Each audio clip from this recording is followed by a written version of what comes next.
বন্ধুরা আজকে একটি আর্গন ওয়েল্ডিং মেশিন দেখাবো। এই মেশিনটির সমস্যা হচ্ছে পাওয়ারের প্রবলেম। ওই মেশিনে এসি লাইন ইনপুট করলে পাওয়ার আসে না, আউটপুটে কোনো ভোল্টেজ আসে না। তাই আমি দেখব এই মেশিনটির কী সমস্যা হয়েছে, তার সমাধান দেখাবো। আপনারা সম্পূর্ণ ভিডিও দেখবেন, তাহলে অবশ্যই শিখে নিতে পারবেন কীভাবে মেশিনের পাওয়ার প্রবলেম সলভ করতে হয়। মেশিনটি দেখুন, এখানে যে এসএমপিএস 24 ভোল্টের যেই থাকে, একটি ট্রানজিস্টর থাকে 3878, এই ট্রানজিস্টরটাই নেই।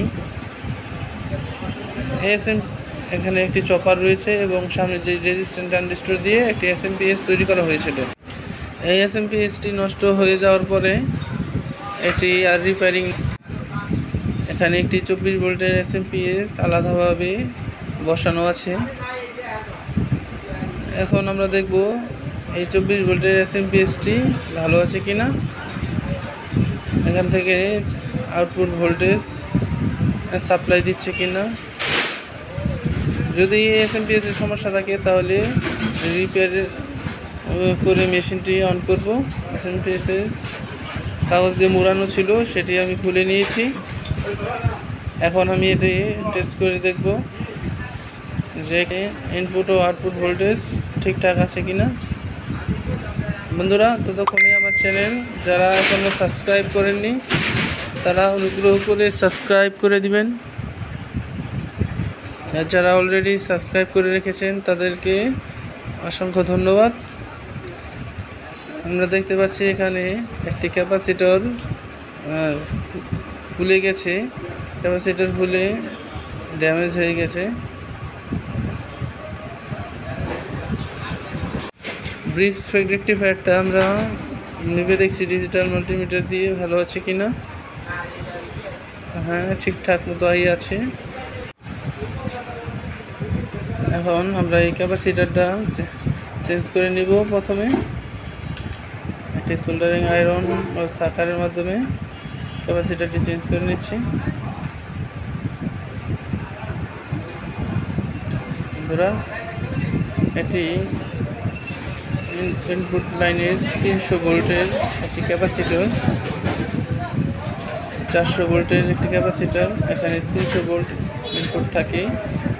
ক্যাপাসিটরের উপরে দেখা যায় একটি টিউব দেওয়া আছে। টিউবটি কেটে আমরা ক্যাপাসিটরটি কত মাইক্রোফ্যারাডের সেটা দেখে নিব।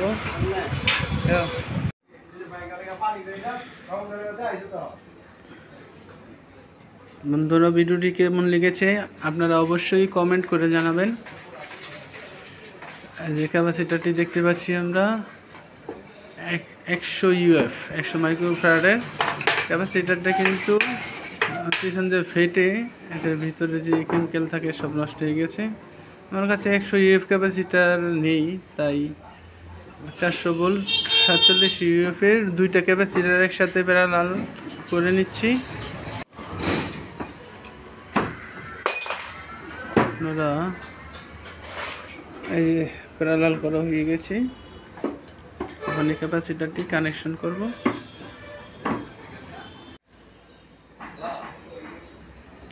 ক্যাপাসিটারটি সুন্দরভাবে বসিয়ে সোল্ডারিং করে নিতে হবে।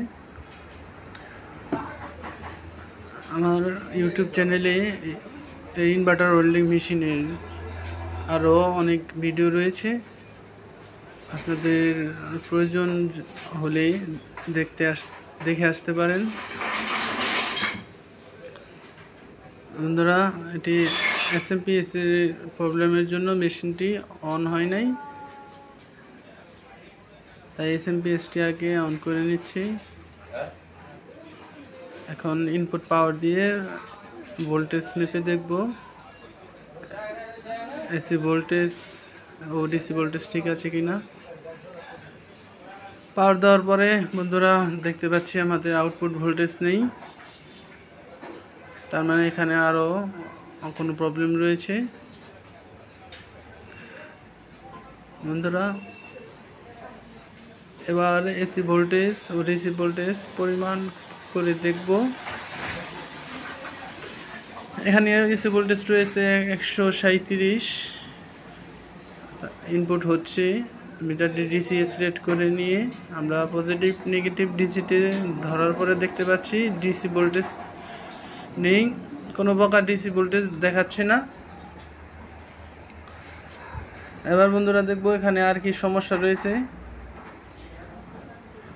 এসি ভোল্টেজটা ইন হচ্ছে, ইন হওয়ার পরে ডিসি হচ্ছে কিনা সেটা চেক করার জন্য আমরা রেকটিফায়ারের ইনপুট ভোল্টেজ ও আউটপুট ভোল্টেজ মেপে দেখব। রেকটিফায়ারের কিন্তু আউটপুট ভোল্টেজ নেই।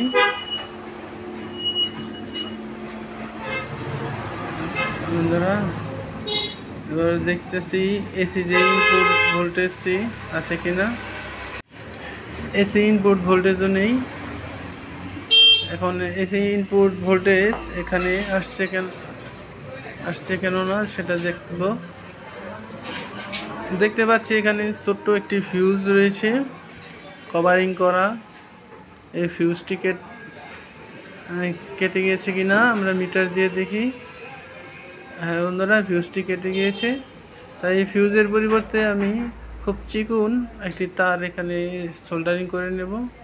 তারটি অনেক চিকন লাগবে, একবার চুলের চেয়ে বেশি চিকন, কেননা এই ফিউজের ভিতরে অনেক চিকন তার থাকে। তাই এসএমপিএস এর এবং আপনার মেশিনের সেফটির জন্য এরকম চিকন তারই একটা সোল্ডারিং করে নেবেন।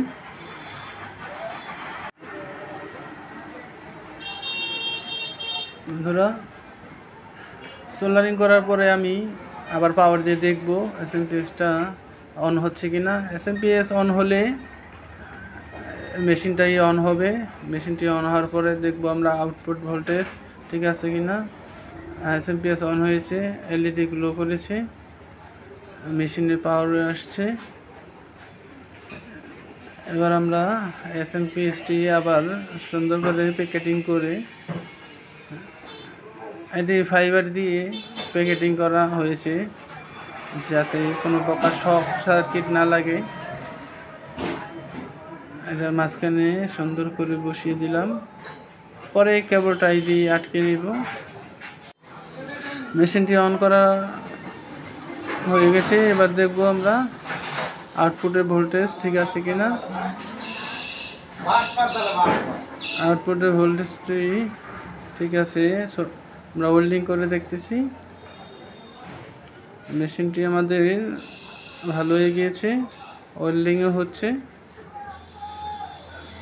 ডিসপ্লেতে কিছু প্রবলেম আছে, ঠিকঠাক মতো কাজ করছে না, তাই আমরা ভেরিয়েবল দিয়ে কমিয়ে বাড়িয়ে এটা অ্যাডজাস্ট করব।